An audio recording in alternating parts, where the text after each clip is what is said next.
Depuis la nuit du temps, l'homme est fasciné par l'univers dont les étoiles brillent au firmament et où la lune et le soleil jouent un rôle crucial dans la vie sur Terre. Et ce qui est une preuve irréfutable que cette grande perfection est bien l'œuvre d'une très grande intelligence est le diamètre du soleil qui est 400 fois le diamètre de la lune. Et au même moment, la distance Terre-Soleil est aussi égale à 400 fois la distance Terre-Lune. De cette façon, l'immense grandeur du soleil par rapport à la lune est réduite pour qu'il apparaisse de même taille aux terriens. En effet, pour les terriens, l'angle de vue du soleil est exactement égal à celui de la lune, et leurs disques apparaîtront alors d'égale grandeur.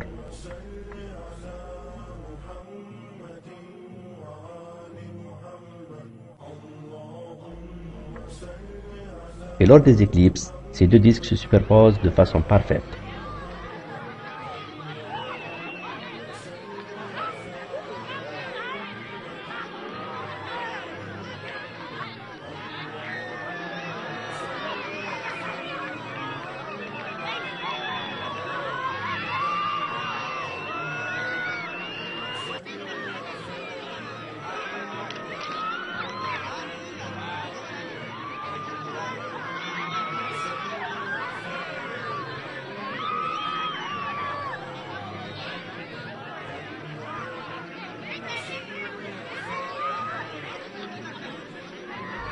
Pourtant, le Soleil est immense par rapport à la Lune, et il faut d'ailleurs 64 millions de lunes pour remplir le Soleil.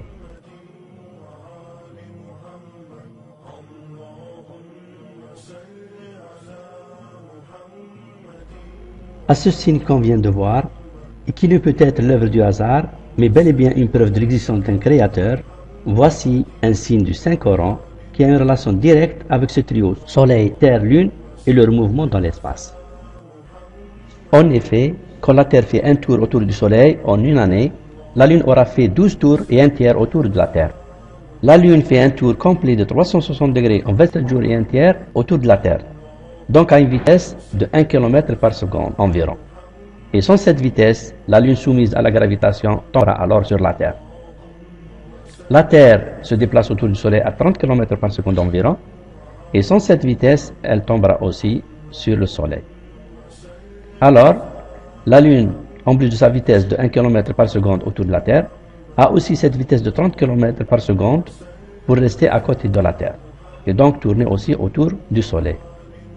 Le Soleil se déplace autour du centre de notre galaxie, la Voie lactée, à la vitesse de 230 km par seconde. Et sans cette vitesse, le Soleil sera happé par le centre de la galaxie.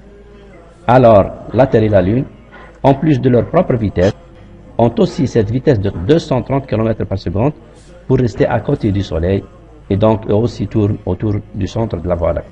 En fait, à ce mouvement de 230 km par seconde, il faut ajouter le mouvement de notre galaxie de 600 km par seconde attiré par un amas de galaxies voisins. Ce qui fait que le Soleil file à une vitesse vertigineuse relatée au verset 36-38 pour atteindre un gîte qui lui est assigné sous le trône du Seigneur et où aura lieu le jugement dernier. Ce qui fera échapper la Terre, la Lune et le Soleil au futur effondrement de l'univers ou Big Crunch, prédit au verset 21-104, et qui fera revenir l'univers sans la Terre à son état initial d'avant le Big Bang.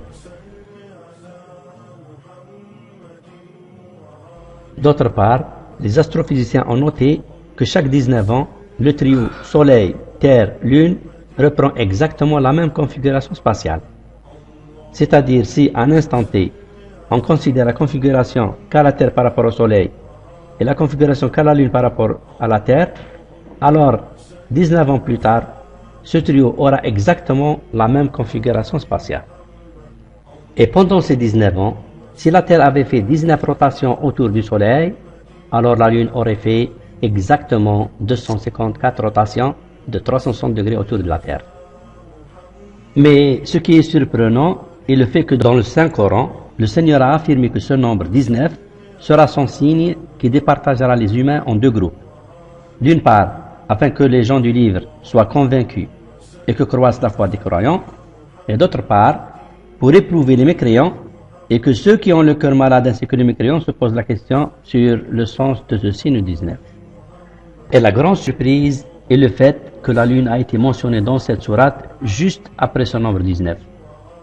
Et si on comptabilise le nombre de lettres du mot 19 jusqu'au mot lune, on trouvera alors 254 lettres, soit exactement le nombre de rotations 254 de la Lune autour de la Terre, pendant leur cycle de 19 ans où ils reprennent la même configuration spatiale.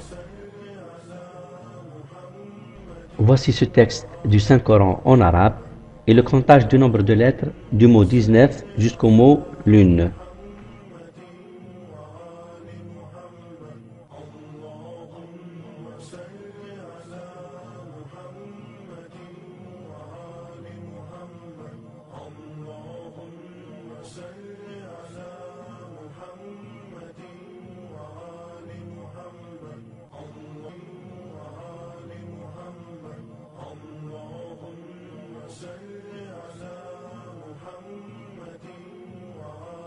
Donc, on retrouve bien 254 lettres, soit exactement les 254 rotations que fait la Lune autour de la Terre en 19 ans, pour que le trio Soleil, Terre, Lune retrouve sa configuration spatiale initiale.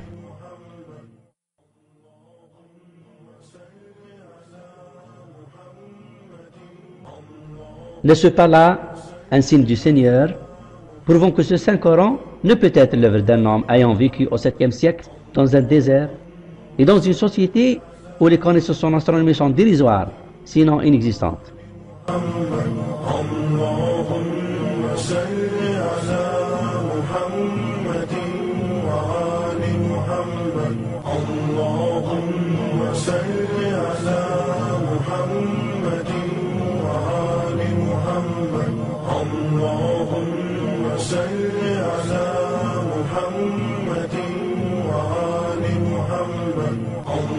اللهم صل